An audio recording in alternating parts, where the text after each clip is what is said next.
Did you know Marge Simpson has come dangerously close to cheating on Homer more than once? Some of these moments were emotional flings. Others, bold, in-your-face flirtations that could have ended their marriage in seconds. And the very first time it happened was all because Homer gave her the worst birthday gift imaginable. It's Season 1, Episode 9, Life on the Fast Lane. It's Marge's birthday morning. Bart and Lisa are in the kitchen, making her a surprise breakfast in bed. It's cute, it's wholesome, until Homer walks in. And of course, in classic Homer fashion, he thinks the breakfast is for him. A few awkward seconds later, he realizes it's actually Marge's birthday, and he's completely forgotten. He panics, jumps in the car, speeds to the mall, and then he spots a bowling ball. To any normal person, this is where you'd stop and think, wait, has my wife ever bowled before? Not Homer. He buys it on the spot, drilled finger holes engraved with his name. Yes, for her birthday, he gave her a bowling ball. That was obviously for himself. At the family dinner later that night, everyone's gifts are thoughtful.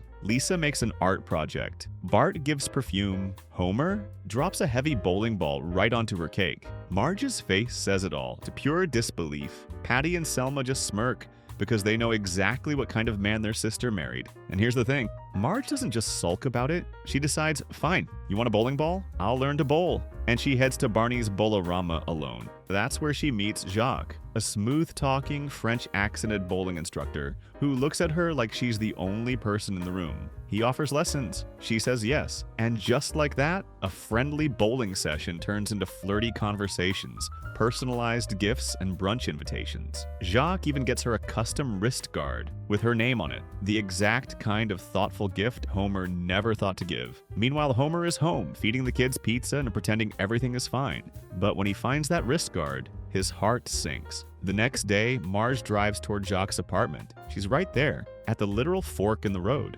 One way takes her to him, the other, back to Homer at the power plant. She hesitates, and in one of the most iconic moments in early Simpsons history, she turns the wheel toward Homer. She walks into the plant, taps him on the shoulder, and that tiny gesture is all it takes for Homer to light up like a kid. They hug, they kiss, and for now, the marriage survives. But that wasn't the last time Marge let her heart wander. Fast forward almost 3 decades later, Season 30, Episode 2, Heartbreak Hotel. By now, you'd think Marge had learned her lesson about getting too close to other men. Spoiler alert, nope. It starts with the Simpsons watching their favorite guilty pleasure reality show, The Amazing Place, hosted by the overly intense Tag Tuckerbag.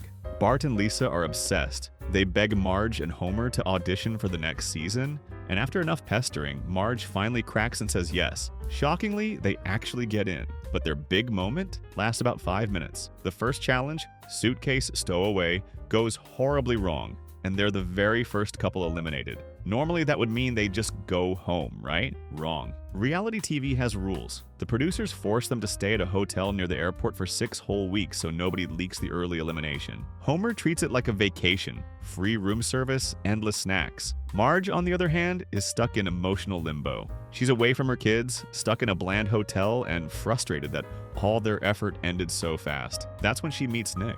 Nick is a fellow contestant who was eliminated in week 5, and let's just say he's nothing like Homer. He's smooth, charming, and unlike her husband, he doesn't spend his downtime shoveling in room service nachos. Things start small, casual conversation, a little playful flirting. But then the producers throw in a twist, a dead weight drop challenge, where eliminated couples can re-enter the game if they swap partners. And Marge chooses Nick. On camera, it's just a strategic move. But in reality, it's the kind of decision that makes Homer's eyes narrow, especially when Nick and Marge are paired up, laughing and working together like they've been friends for years. Their big comeback doesn't last long. In the challenge, Marge forgets to salt the rims of their cocktail glasses, step 2 of the task, and they're out for good. Homer can't resist rubbing it in, replaying her mess-up speech just to annoy her. In the end, they head home. Their marriage is intact, technically, but this was another moment where Marge crossed the emotional line, putting connection with another man above her own husband. And if you thought that was questionable, wait until you hear about the time Marge's flirtations got tangled up in not 1 but 2 separate romantic entanglements at the exact same time. Season 27, Episode 17, Every Man's Dream. This is where things get messy. And by messy, I mean multiple relationships, dream sequences, and enough marital drama to fill an entire soap opera. It starts with Homer doing what Homer does best, falling asleep on the job. Only this time it's not laziness. Or maybe it is, but the doctors call it narcolepsy. A spinal tap confirms it, and suddenly Homer has a medical excuse to avoid almost everything. And he takes full advantage, using it to nap instead of spending time with his family. Marge has had enough. She drags him to a marriage counselor hoping for help, but instead of therapy, the counselor drops a bombshell. The only way you and Homer will ever be happy is to spend time apart, followed by more time apart, followed by a divorce. Homer is stunned. Marge doesn't exactly fight it, and just like that, he's out of the house, sleeping at the nuclear plant. Lenny and Carl notice she's changed her Facebook status to "It's complicated," and even switched her voicemail to her maiden name, Bouvier. That's when Homer realizes this might actually be the end. Then things get wild. Homer meets Candace, a pharmacist who's smart, funny, and into him. They start dating. Meanwhile, Candace's dad starts dating Marge. Yeah, Homer is with the daughter. Marge is with the father. It's absurd, it's awkward, and it's the kind of setup that makes you want to yell at the TV. Homer tries to warn Candace that her dad isn't the greatest guy, but his argument doesn't exactly work when he's the one dating her. And then it all flips, because none of it is real. Homer wakes up in the counselor's office. It was all a dream inside a therapy session. Inspired by it, he vows to be a better man. For a month, he tries, bonding with Lisa, encouraging Maggie, even changing his habits. But then he wakes up again, at a bar, on a date with Candace, which means the improved Homer was also a dream. Confused yet? So is he. Because when he finally stumbles back to the Simpson home, he sees Marge having dinner with Candace's father. This time, it's not a dream, and it breaks him. He collapses in the yard crying. Then the ultimate twist, Marge wakes up. Yep, that was also a dream. She's still with Homer, still at counseling, and still unsure if anything can actually fix them. It ends with a random visual gag. The therapy advice written as a tattoo on someone's back. On paper, it's a bizarre comedy episode, but when you step back, it's one of the most tangled relationship messes in the show. Marge emotionally and romantically connected to someone else, Homer with another woman, and the two relationships bizarrely linked through family. And while that one played out like a fever dream, the next time Marge's attention drifted, it happened in a flashback.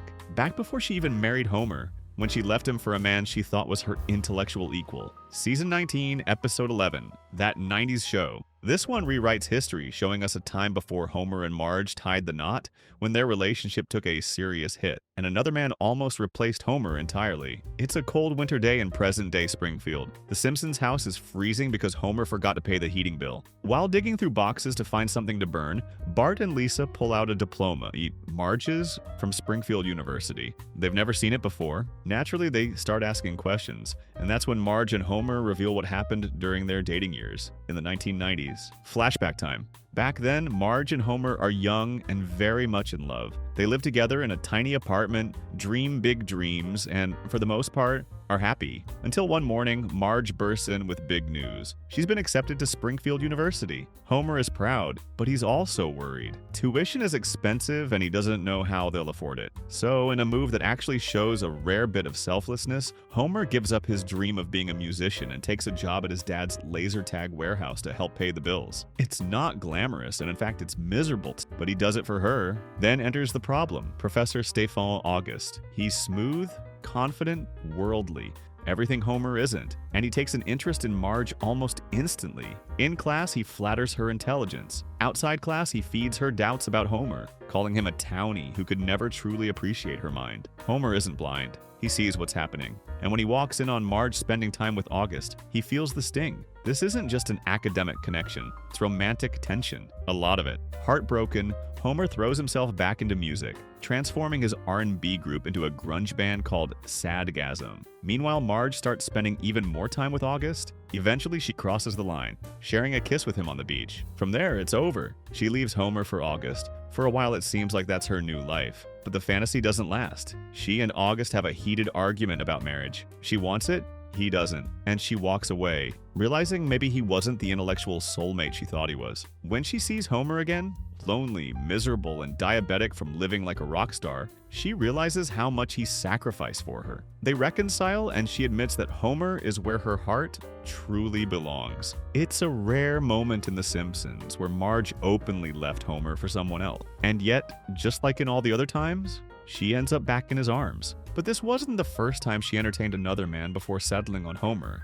because their actual origin story shows her making a very similar choice. Season 2, Episode 12, The Way We Was. This isn't just a flashback episode, well, it's the story of how Homer and Marge first met. And it also shows that even as teenagers, Marge didn't immediately choose Homer. It's 1974, high school seniors. Homer is the kind of student who's more focused on goofing off than grades. Marge, on the other hand, is sharp, responsible, and already has that strong moral compass we know her for. Their worlds collide in the most unexpected way. Detention. Marge ends up there after attending a feminist rally and literally burning a bra on school property. Homer and Barney are there for smoking in the boys' room. And when Homer first sees her walk in, he's instantly hooked. Love at first sight. Determined to spend more time with her, Homer joins the debate team. Not because he loves debate, but because she's on it. The only problem? Marge has her eye on someone else, the polished, articulate Artie Ziff. Homer tries to win her over in his own clumsy way, even pretending to be a French exchange student just so she'll tutor him. Eventually, he works up the nerve to ask her to the prom. She says yes, until she finds out the French thing was a lie. Furious, she slaps him and storms off. With Homer out of the picture, Artie swoops in and asks her to the prom. She agrees. On prom night, Homer still shows up at her house. Tux, limo, dinner reservations all set, only to watch Artie walk in and take her instead. Ouch. At the prom, Marge and Artie are crowned king and queen. Homer, the only person in the prom photo without a date, steps outside to hide his heartbreak. That's when Marge comes to check on him. He tells her, with total sincerity, that they're meant to be together. She gently tells him he's wrong. The night ends badly for both of them. Artie takes Marge out for a private moment, but when he pushes things too far, she makes him take her home. On the way, he asks her not to tell anyone about his behavior, which only cements her disappointment. Meanwhile, Homer's limo time runs out, forcing him to walk home in his tux, broke and alone. But fate steps in. Driving home, Marge spots him on the side of the road. She pulls over, offers him a ride, and quietly admits she wished she'd gone to the prom with him instead. Homer tells her, "Once you stop this car, I'm going to hug you and kiss you, and then I'll never be able to let you go." And that's exactly what happens. It's a sweet ending, but it also shows something important. From the very start, Marge was willing to give her attention to other men before realizing Homer was the one, a pattern that would quietly repeat itself over decades of their marriage. So what does all this tell us? Marge Simpson is far from the flawless, endlessly patient wife she's often made out to be. Time and time again, she's found herself drawn to other men, sometimes out of frustration, sometimes out of curiosity, and sometimes because Homer's own flaws left the door wide open. From Jacques at the bowling alley, to Nick at the reality show hotel, to Professor August in the 90s, to the messy dream within a dream entanglements with Candace's father, Marge's heart has wandered. Most of the time she pulls back before crossing the final line, but those moments leave a mark. They show a side of her that's impulsive, emotionally vulnerable, and maybe a little reckless. And yet, no matter how close she gets to leaving, she always comes back to Homer. Not because he's perfect, far from it, but because for better or worse, he's home. And in the end, that's where Marge's story always seems to lead her. But here's the real question. Is that loyalty or just habit? Has Marge truly stayed with Homer because of love? Or has she just gotten used to the chaos that comes with him? Let me know what you think in the comments. And if you want more deep dives into the wild, messy, and often surprising love lives of the Simpsons characters, make sure to subscribe. Because trust me, there's a lot more to uncover.